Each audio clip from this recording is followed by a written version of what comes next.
Could you forgive betrayal? Imagine this: 11 years of marriage, a child, dreams of the future, and then, one moment, one revelation, and your entire world shatters.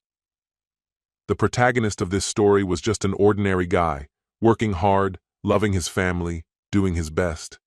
But behind his back, a different story was unfolding. Suspicious texts, unexpected coincidences, and a single confession from his son changed everything. What does it feel like to uncover the truth when you least expect it?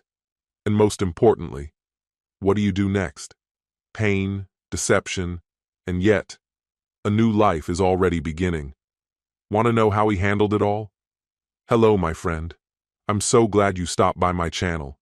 If it's your first time here, don't forget to subscribe and like this video, as every like truly inspires me. Please tell me which city and country you watched this video from. Now, let's get started. Both my wife and I are 35 years old, having been married for about 11 years. We live in a once rural area that has rapidly transformed into a suburban extension of a growing metropolitan city. Back when we graduated high school, our class had just over 200 students. Now, that number has more than doubled, reaching close to 500. I was raised on a farm by my father after my mother walked out and never came back.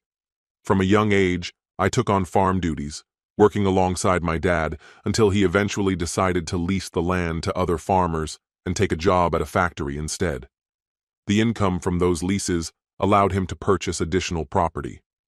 During the Great Recession, he managed to acquire several more pieces of land, one of which had a house he let me renovate and turn into a home for my future family. Though the property remains in a trust alongside the rest of his land, my wife and I are responsible for all expenses related to it. My wife, on the other hand, came from a lower middle-class background.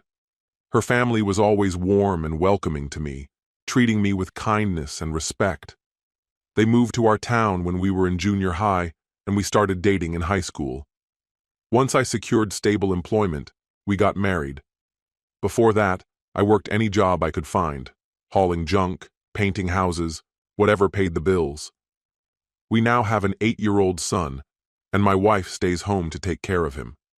I work as a route driver for a major snack company, steadily expanding my territory by ensuring our products reach every mom-and-pop store, grocery shop, and gas station in the area. Since much of the region is still rural, my route covers a large area. The long-term plan was for my wife to eventually take over a second truck as our business grew. With a new supercenter grocery store expected to open next year, securing full ownership of my route could be a major opportunity for us. We've been together since shortly after high school, and though our marriage has been filled with love, it hasn't been without its struggles, largely because of my demanding work hours. I try to be present, but too often, I fall short. Still, we've shared plenty of joy and both adore our son, who is a typical energetic kid, always diving into sports. He played basketball in the winter, baseball in the spring, and now he's all about flag football. This past spring, our marriage hit a rough patch. Recognizing the tension, we had a heart-to-heart and vowed to work on our relationship. From late April to mid-June, our intimacy soared. We couldn't get enough of each other. Honestly, I could barely keep up, juggling both work and our renewed passion. Still, I managed to stay on top of my route. Meanwhile, our son was deep into baseball season. I never missed a game, but my work schedule kept me from attending many practices. It's common for dads to volunteer as assistant coaches, but that wasn't an option for me. My wife, however, stepped in whenever needed. His baseball coach, Benjamin, had once been married to a close friend of mine from high school, Miranda. She was the smartest person in our class and had gone off to college, where she met Benjamin. They married young and had a son the same age as ours. Unfortunately, their marriage fell apart. 3 years ago, Miranda moved back to town, leaning on her parents for help with childcare. Benjamin followed a year later, presumably to be near his son, perhaps even hoping to reconcile with Miranda. By June, my wife and I started slipping back into our old patterns. We had another serious talk in July, reaffirming our commitment to each other. We even went on vacation, hoping to reset, but the spark remained inconsistent. Then, in mid-August, things heated up between us again, only for the passion to completely disappear by September. Around that time, our son started flag football and absolutely loved it. One evening, I dropped by practice and was surprised to see my wife standing next to Benjamin, clipboard in hand, helping run drills. Several other dads were also involved. When I asked her about it later, my son eagerly corrected me. She wasn't just assisting, she was officially a coach. Apparently, when she signed him up, she volunteered as an assistant. The role quickly became a huge time commitment. She was always on her phone, mostly texting, sometimes making calls, though when I was around, it was mostly just texts. Every day after school, she and our son went to Benjamin's house, where he trained both boys in football. Their extra practice was paying off. Our son and Benjamin's son were becoming standouts on the team. Then came the first game. After finishing my shift that morning, I arrived at the field to watch. My wife and Benjamin stood side by side, giving directions to the team. As I settled into my seat, someone placed a chair next to mine, Miranda. We watched together, and at halftime, she turned to me with a serious look and asked how my marriage was going. I told her everything was fine. She didn't seem convinced.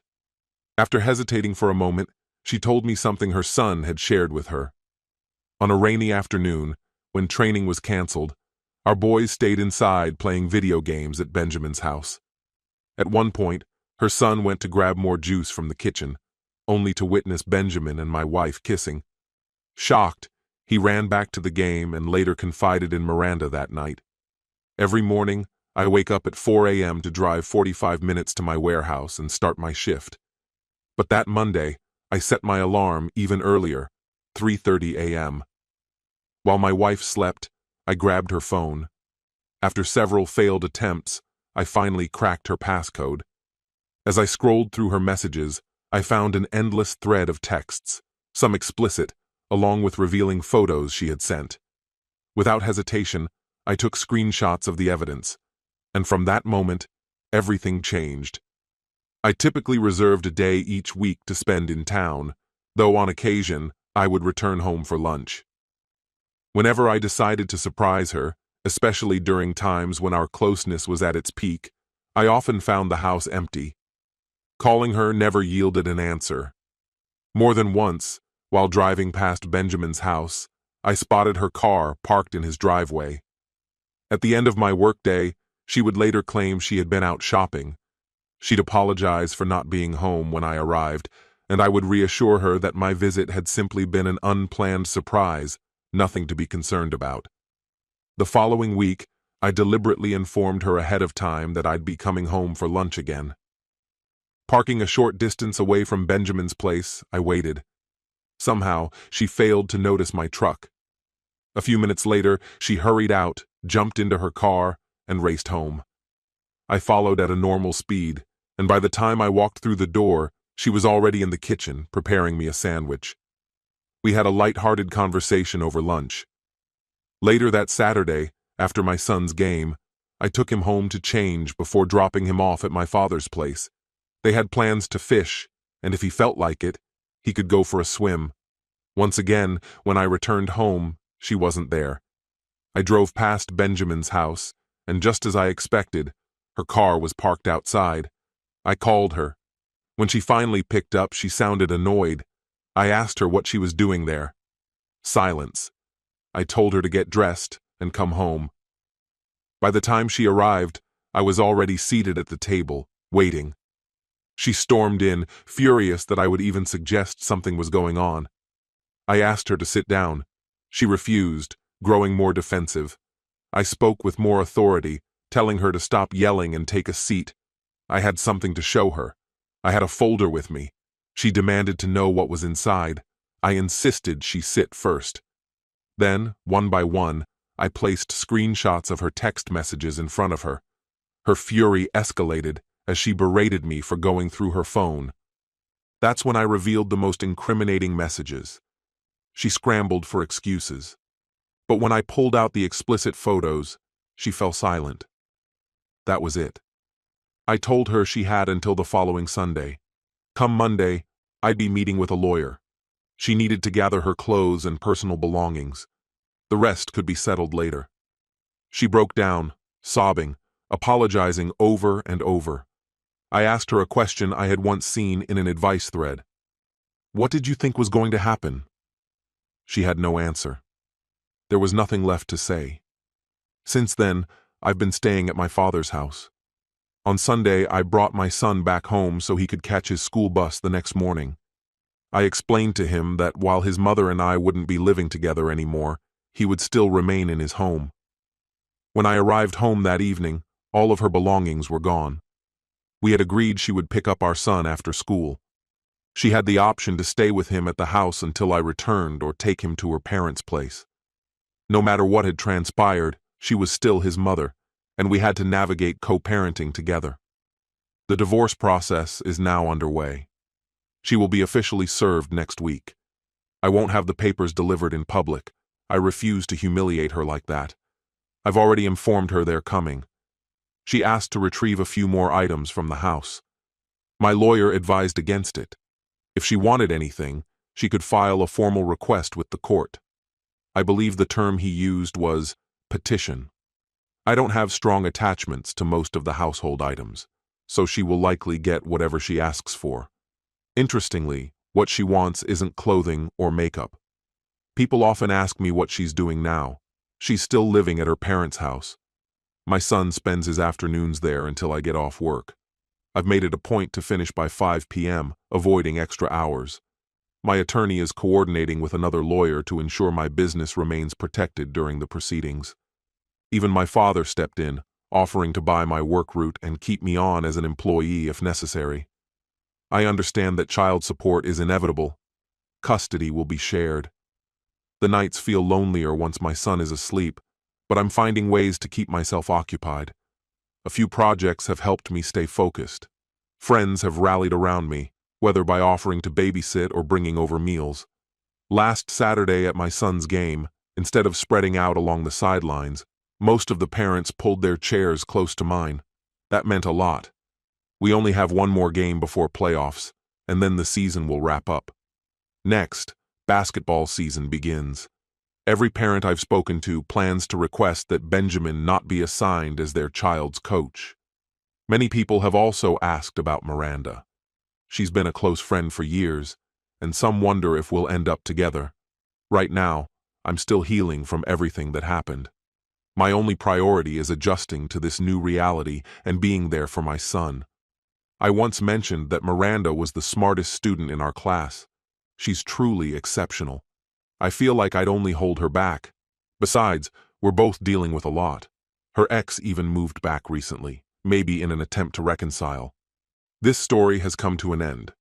Trust is the foundation of any relationship, but once broken, it's nearly impossible to rebuild. Betrayal isn't just about cheating. It's about destroying everything that was built over the years. When problems arise in a marriage, they should be faced together, not avoided through deceit.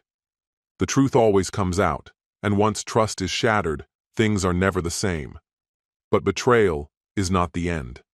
It's an opportunity to reflect, learn, and move forward toward a future built on honesty, respect, and real love. What's your opinion? Share it in the comments, my friend. And if you liked this story, check out other exciting videos on my channel. I'll say goodbye until the next video. See you. My name is Daniel Jordan, and my wife's name is Anita. Fortunately, I managed to get them to stop after that one time. In our social life, my wife enjoys being known as Anna Jordan, but in professional settings, she prefers to go by Miss Anna Vinson. That's her maiden name. We both work a global company, where we hold senior management positions. She oversees contracts while I manage production. Anna believes that being the boss's daughter does not affect her status. Her father, William, founded the business and continues to serve as the CEO. He often quips that with a last name like William, he was meant for greatness. Thank you for meeting with me, sir. You only refer to me as sir when others are around, Daniel. When it's just the two of us, I'm William. After all, you've been my son-in-law for a decade now. If you're still hesitant to call me William, just call me Dad. Anything but sir. All right, Dad. It's just that the way I see myself doesn't really fit the name William. You know, like the man carrying the weight of the world on his shoulders? Why not consider me as someone capable of bearing that burden? Sounds good. Call me William. So, what brings you to me? When Anna and I got married, you prepared a prenuptial agreement. I understand the necessity of safeguarding her stake in the company. That was my intention, and it's evident that if we were to part ways, I would end up at a disadvantage, which is entirely fair. Please tell me you're not planning on a divorce. I took a moment to gather my thoughts, not for dramatic effect, but to clarify my feelings. Unfortunately, I fear we might be heading in that direction. Anna never told me about it, and I'm sure she would have brought it up right away if she had. There is a reason for her silence. Perhaps she herself is not fully aware of it yet. What was going on, Daniel? To be honest, I didn't do it for long. You're a decent man, Daniel, and you've proven yourself to be a capable manager and a good son-in-law, so I'm keeping my thoughts to myself for now. I will only say that I am absolutely convinced that you must have made a mistake. I understand what you're getting at. I am also surprised, and I must admit that my testimony in court will be considered only indirect. Nevertheless, they are very convincing. And what do you think she was doing? Certainly not an affair. Unfortunately, I suspect the opposite. I think she was connected to Bacchini. Who?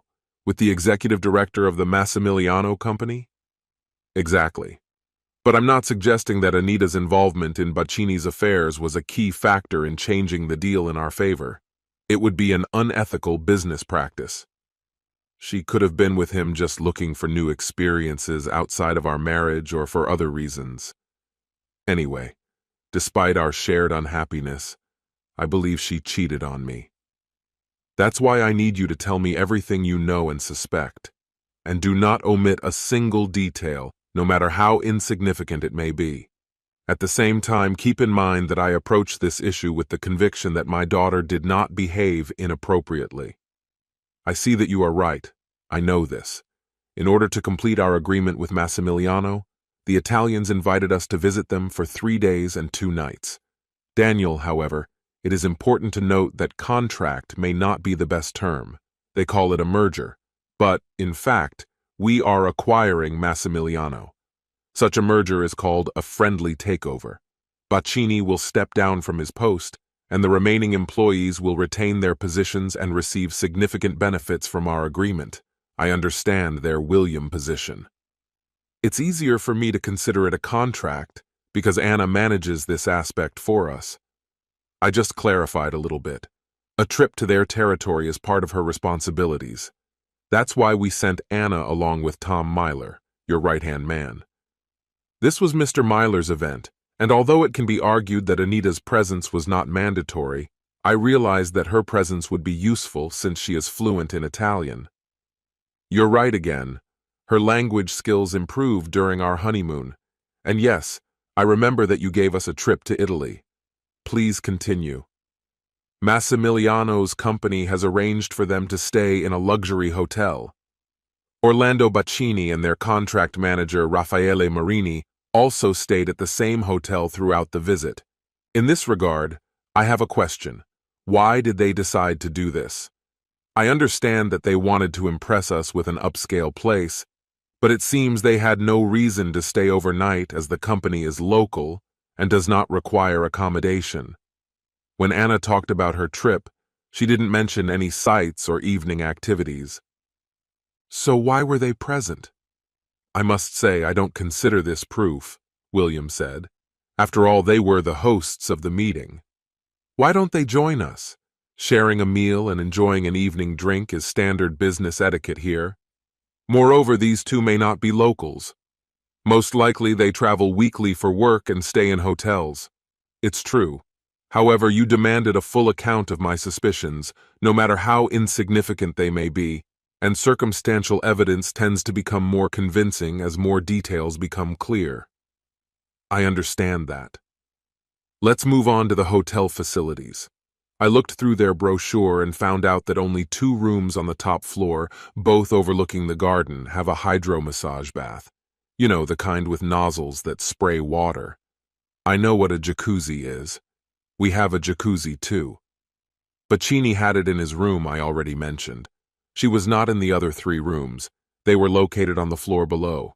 When Anna returned from her trip, I heard her talking on the phone with a friend. Anna mentioned that she had already tried it once, and the jets made her feel great. Anna did not suspect that I was eavesdropping, and later told me that the same friend had just bought a tub with a jacuzzi. But Anna claimed that she had never used such a bathroom herself, and she asked if we could buy the same one. Yes, but that's just speculation. Yes, I am very embarrassed to share this with you. I have no intention of lying to you, but your daughter has not been honest with me. I have a desire to listen to you. In addition, I believe that Terence Myler went to his room immediately after dinner in both cases. He left Anna at the bar with 2 Italian gentlemen. I know he doesn't drink alcohol, but he could have chosen soft drinks. Actually, that's how it should have been. You have already mentioned that in business, it is customary to communicate with customers for a while in order to strengthen good relationships. If Anna had a private arrangement with Bacchini, then it is likely that Mr. Myler could have been involved in this or even encouraged it. To leave them alone is, to say the least, imprudent. You and I would never behave like this on a business trip. It seems that he deliberately did not pay attention to the situation.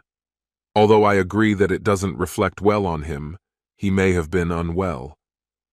Do you really believe that he could have been ill both nights at the same time? Did he mention feeling unwell when he came back to report to you? This, of course, leads to suspicion. If this were a police investigation, they would be checking the means, motive, and possibilities, I said. Your daughter is undoubtedly a beautiful woman, and this is obvious. I can't think of any reason for her to do this, other than that Anna could believe that being close to Bacchini would either complete their deal or somehow strengthen it. To be honest, I'm not interested in this aspect, regardless of the circumstances. If for some reason she has entered into an intimate relationship with Bacchini, I want to get a divorce. Besides, given the distance, she's 1,000 miles away from me and everyone who knows her, the possibilities are limited.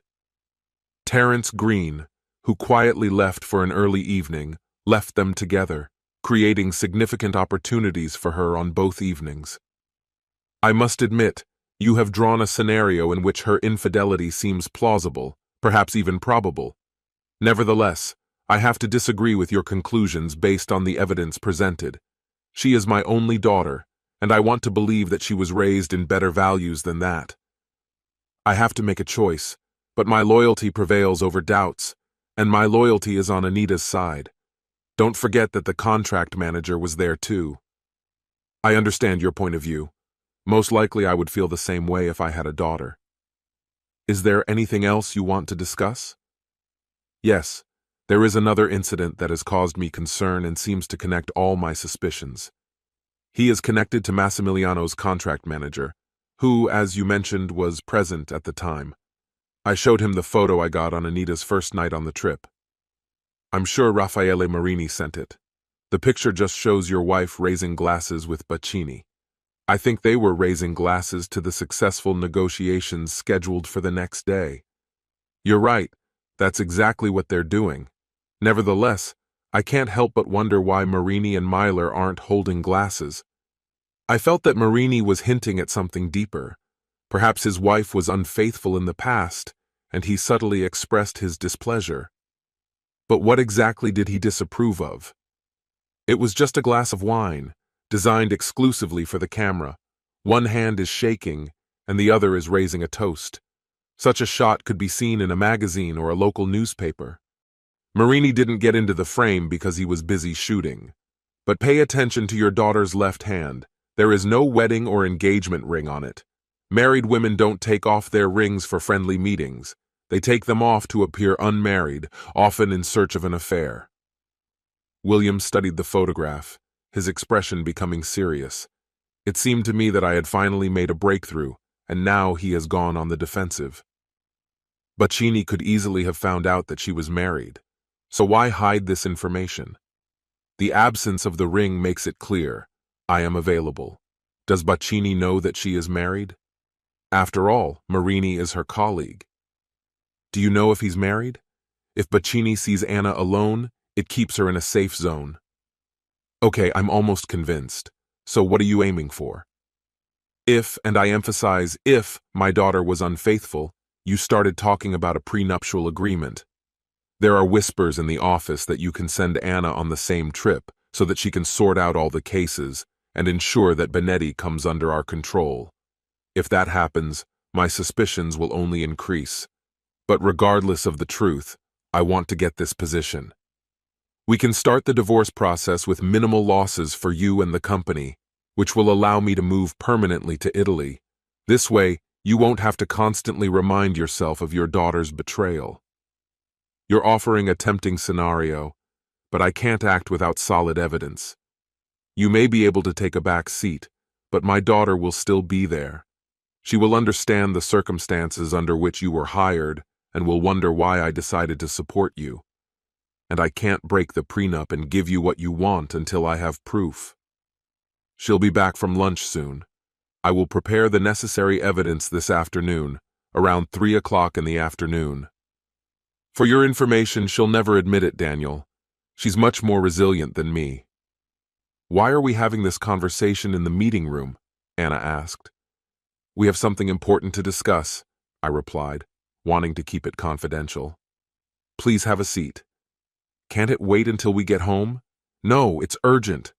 Then hurry up, I need to get back to work. Okay, I'll get right to the point.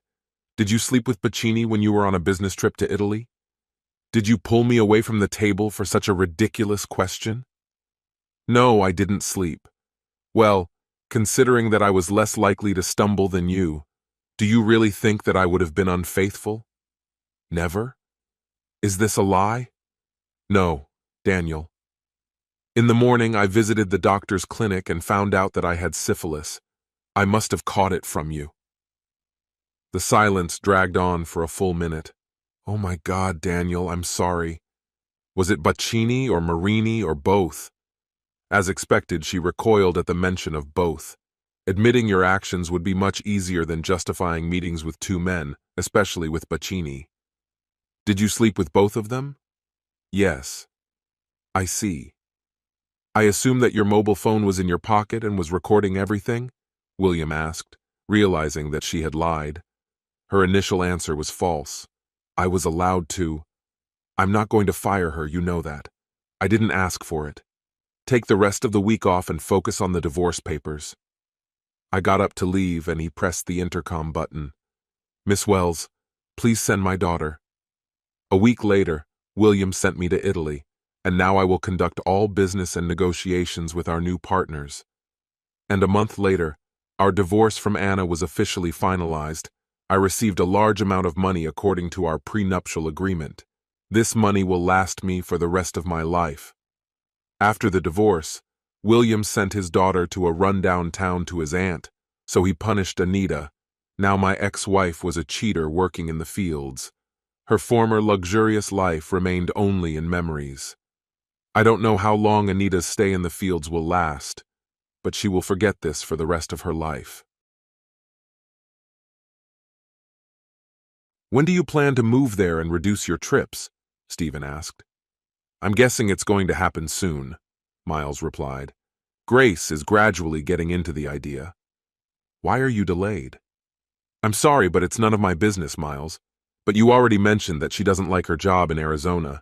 I have no doubt that she will find something more exciting in Kansas. This is definitely a step forward for you as a general manager, but you shouldn't stay too long. Liam will retire at the end of next month. Of course, I did not hide the fact that you are a candidate for this position, but if you do not make a decision in the next 6 weeks, we will have to consider other candidates. Thank you for your patience, Stephen. I feel a little upset myself. Lately, Grace has stopped voicing her grievances against Arizona and seems to be coming up with reasons to avoid moving.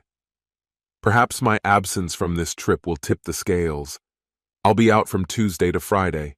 I plan to talk to Grace about moving over the weekend and will give you a final answer on Monday. Interestingly, Miles began to doubt Grace's intentions. It seems there must be a reason for her sudden increase in happiness at work. Miles didn't have any solid leads, but he couldn't help but think that she might have met someone else. This could explain her reluctance to leave.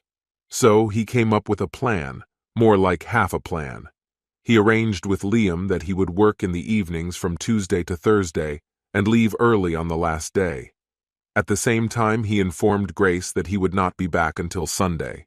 Thus, she will have enough opportunities to settle a relationship with a potential lover, if there is one. This plan had its drawbacks.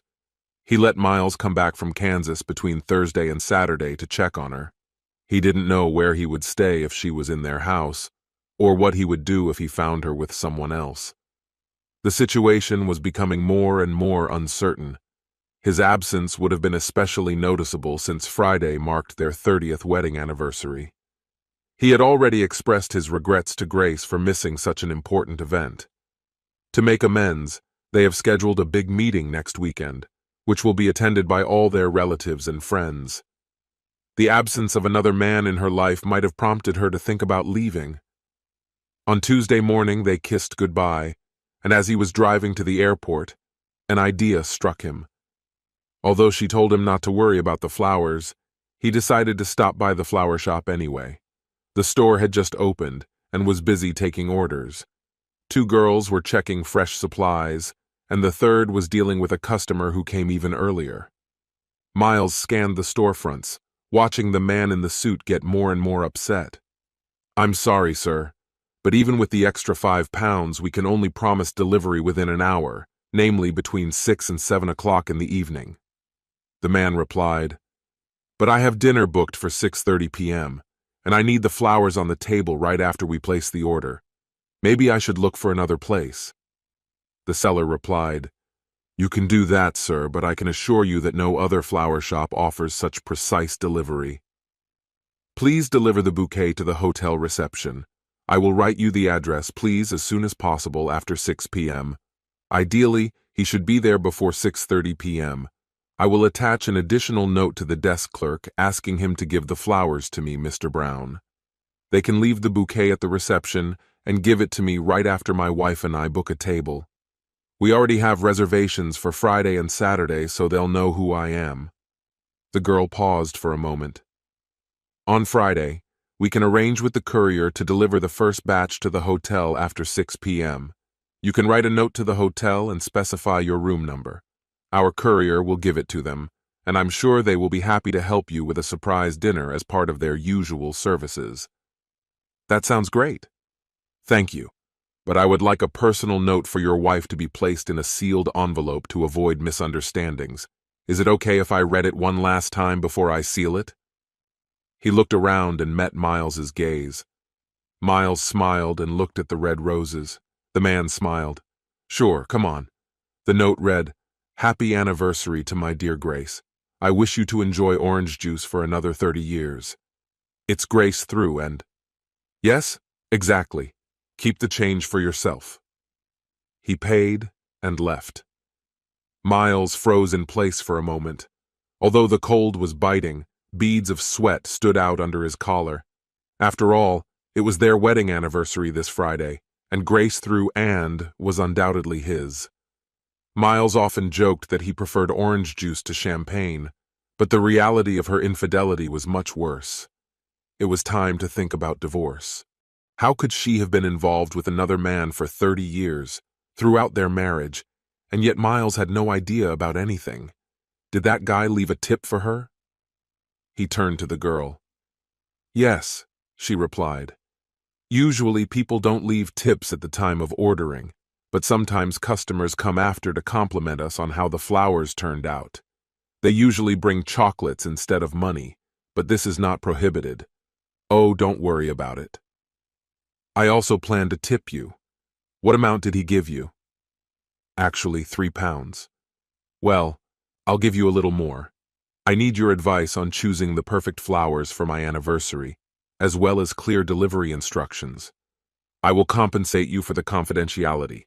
Please keep this between us. Don't tell the other 2 girls about it." When he got on the freeway, He called Stephen and said that he had talked to Grace the night before and was definitely interested in a job in Kansas.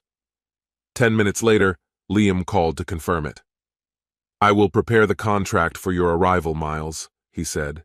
"Stephen said that you can get to work whenever you want. Do you want to finish early this week?" "Of course, I would appreciate it. I have to go home and start packing." It was 6:40 p.m., and the couple ordered dinner, completely oblivious to the surroundings. William was wearing a smart black suit, and Grace was wearing a timeless little black dress. The dress was a little too short and revealed the top of the black stockings when she crossed her legs. When she leaned forward, he realized that she was not wearing a bra. They raised glasses of champagne, and their toasts were accompanied by a soft clang. "Congratulations on your anniversary, my love," he said. "Thank you, my love," she replied, raising her glass. "It took you a long time to decide on dinner," he remarked with a smile. "It's not my fault," she replied playfully. "In the restaurant, the waiter kept pushing different dishes." "Of course," she said, rolling her eyes. "He couldn't help himself." "He seemed to lean towards you a lot. As soon as he offered something, his gaze would turn to you," he teased. "I really hope you're not feeling jealous," she said, raising an eyebrow. "No, of course not," he replied with a grin. "Rather, I am jealous of your husband.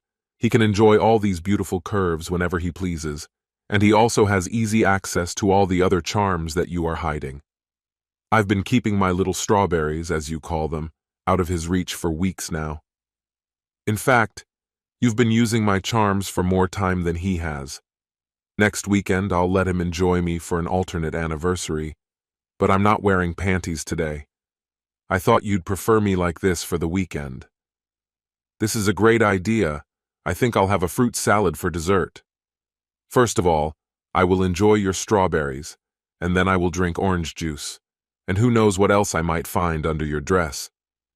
"Sounds tempting. You can take whatever you want under my dress. I'll settle for something warm and white. You always want to offer a lot more than Miles." "Oh, that was fast."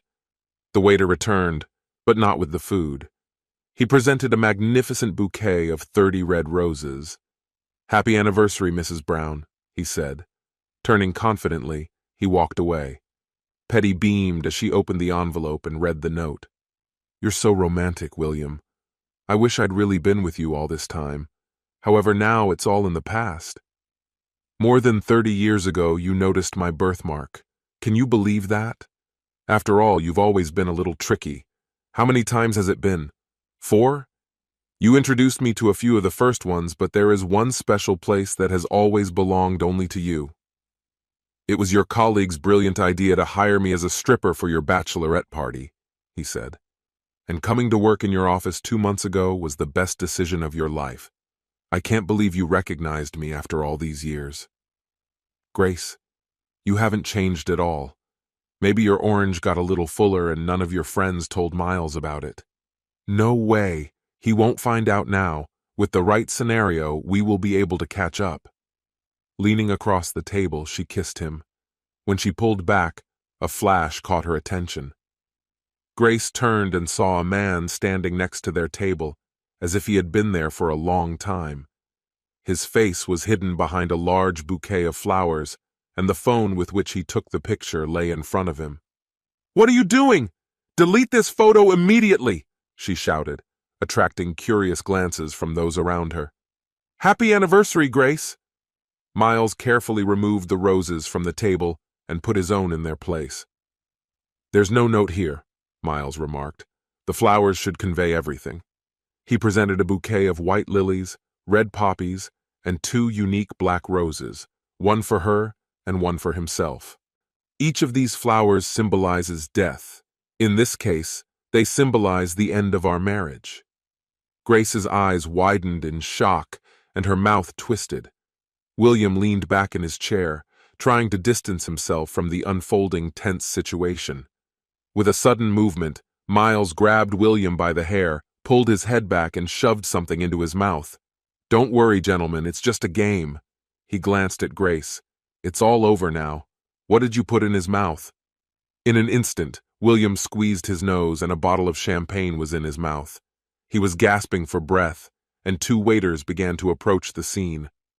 Once Miles was sure William had swallowed, he let him go. William's suit and shirt were drenched in champagne, and he stood up coughing. Miles then turned to the approaching people in suits. "Don't worry, gentlemen. We just played a little bit," he said, glancing at Grace. "It's already been done." "So what did you put in his mouth?" she screamed, her voice cutting through the air. "It was something much more mundane than the words you might have expected. It was my wedding ring." He leaned over and said to Grace, "This is a ring that symbolizes 30 years of your love. Now, it's in the same place as our marriage. By the time you manage to get it, if you need it at all, I'll be in Kansas. You'll have to look for a new place to live, since the house is registered in my name, and you're going to need a divorce lawyer." As he left, he put something in front of William. "Enjoy your dessert, idiot."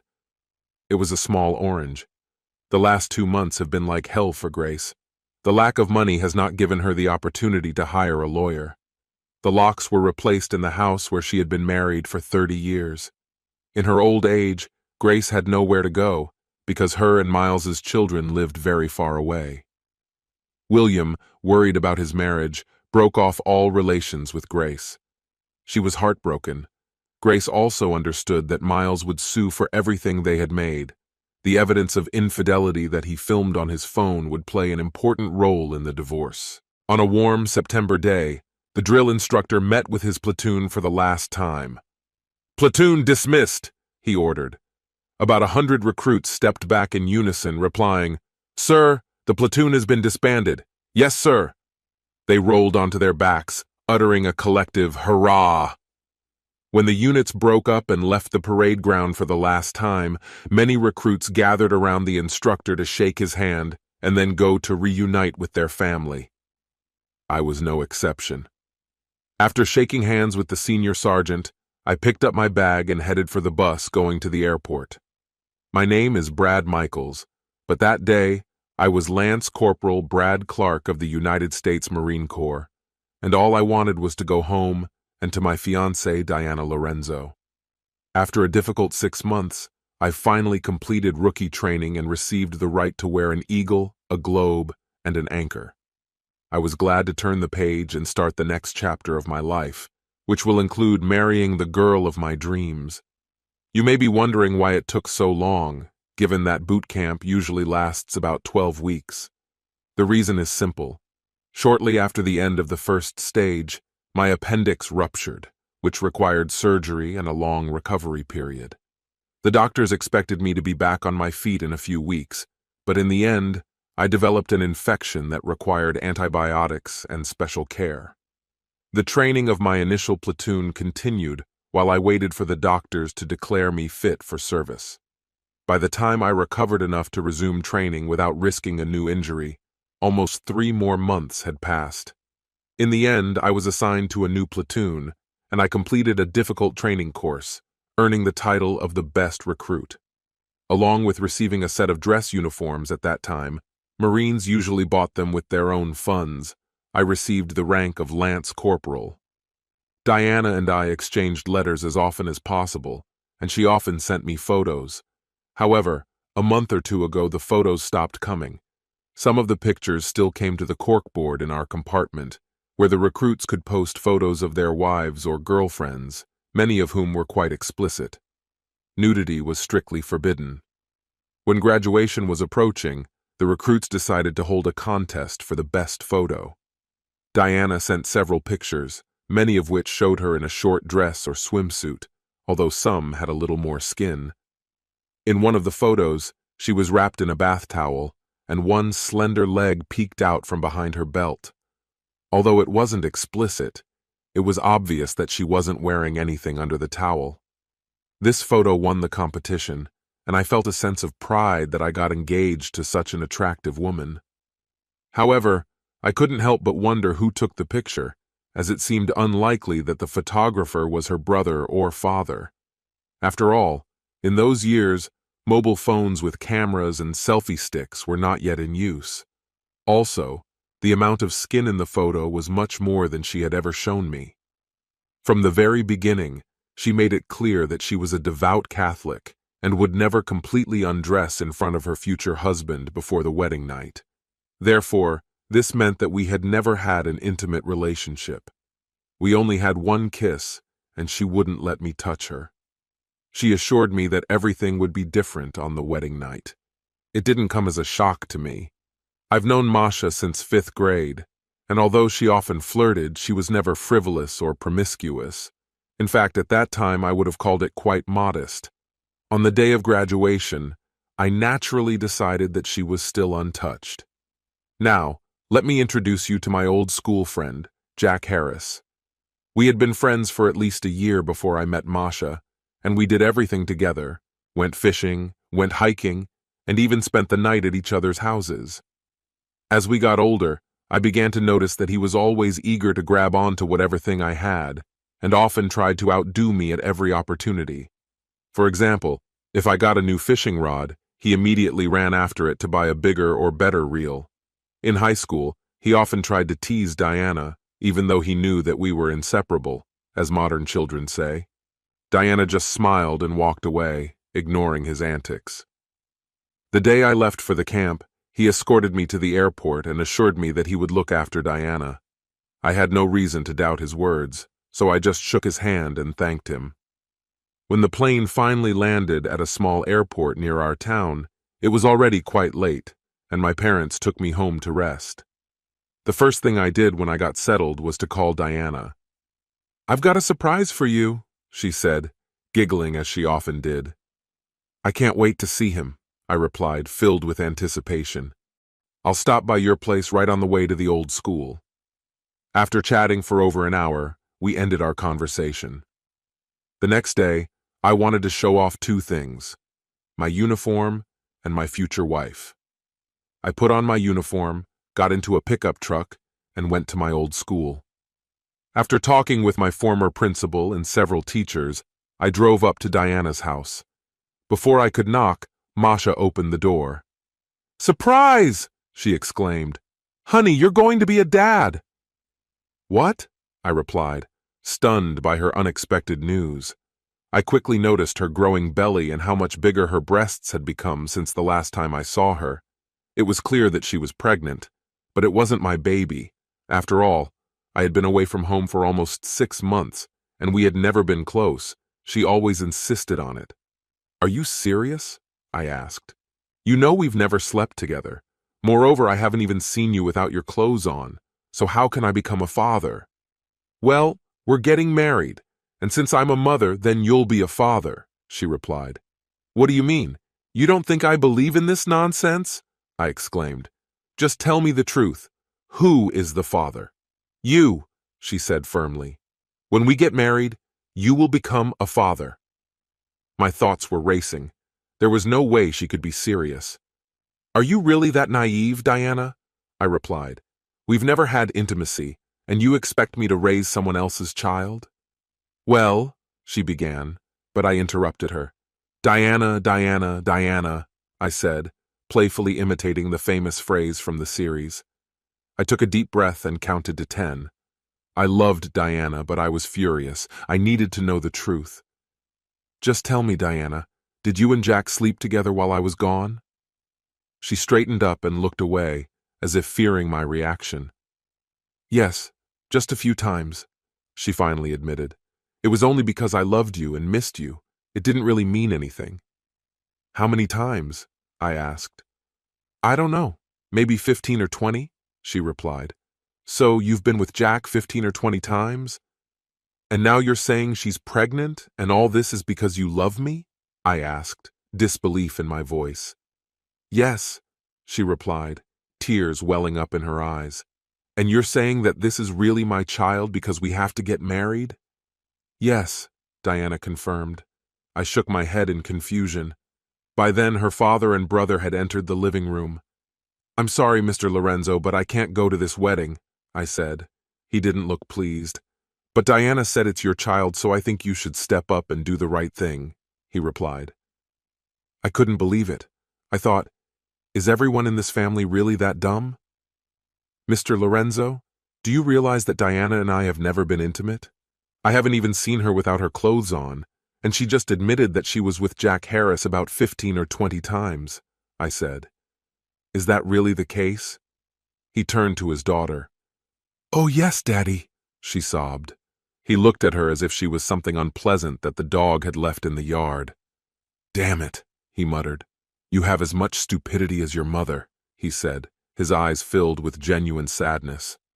I sincerely apologize, son. I didn't know that my daughter inherited her mother's lack of common sense.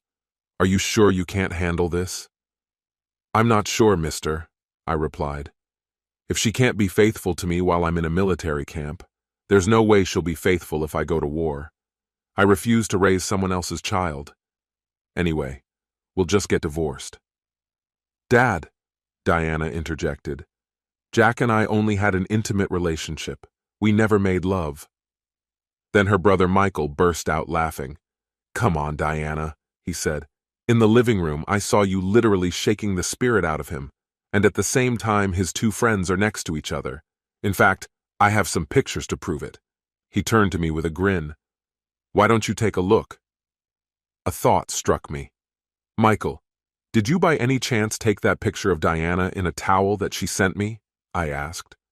Oh, definitely, he replied. It was a good time. Check it out, he said, and reached for a thick photo album on a nearby bookshelf. He opened it and started showing me the photos preceding the one of her in a towel. Here she is, completely naked by the pool, captured in a series of Polaroids.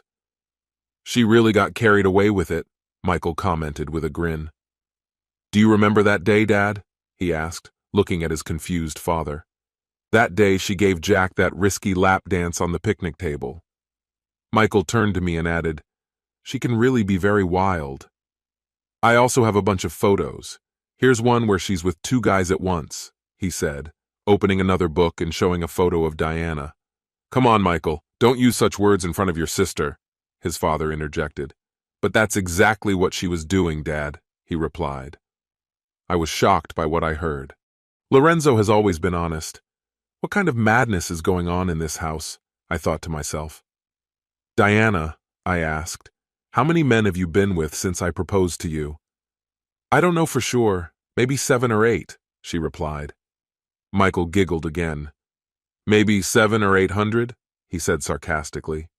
And don't forget, I have photos to prove it, he added, pointing to the numerous albums in the bookcase. But it was only physical. I didn't love any of them.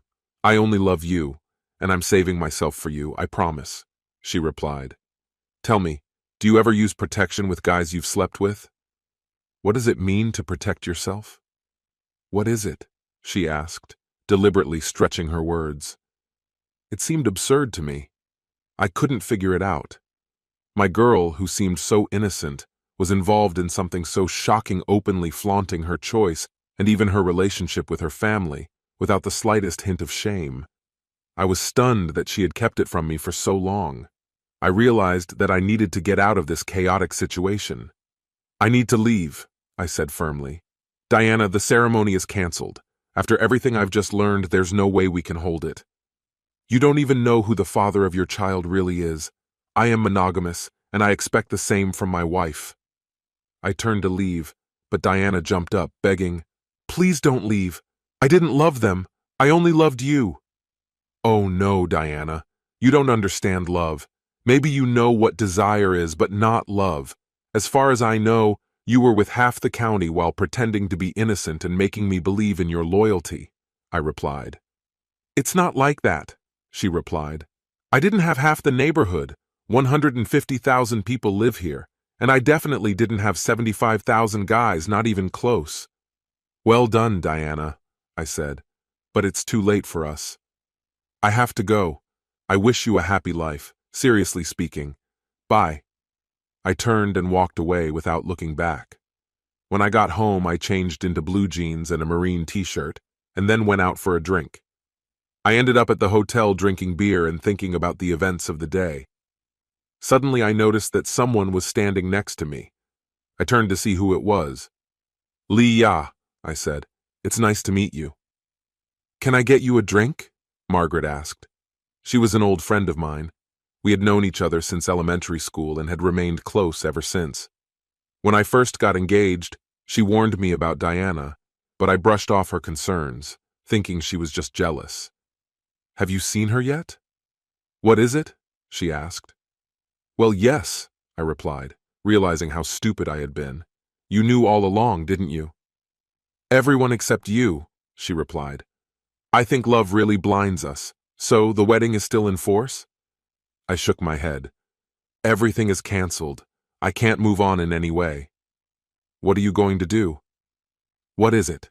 she asked. I studied her closely. Margaret may not have had the sultry appeal of Diana, but her fiery red hair and captivating green eyes have always fascinated me. "Do you want to eat?" A smile spread across her face. "I'm actually very hungry," she replied. "I could use something to eat too." She took my hand and led me out of the bar. Do I really have to explain what happened? She told me what Diana was doing while I was gone. I was deeply saddened by everything that happened, but Margaret comforted me and taught me to love again. 3 months later, Diana gave birth. She became a single mother. Diana's father refused to help her. He made her an offer that hurt her heart.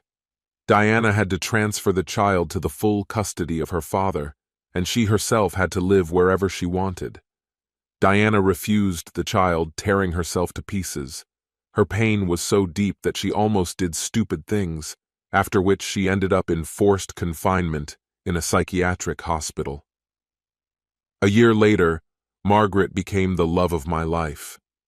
And now, a few years later, I am writing this story, happily married to Margaret, who gave birth to 3 wonderful children.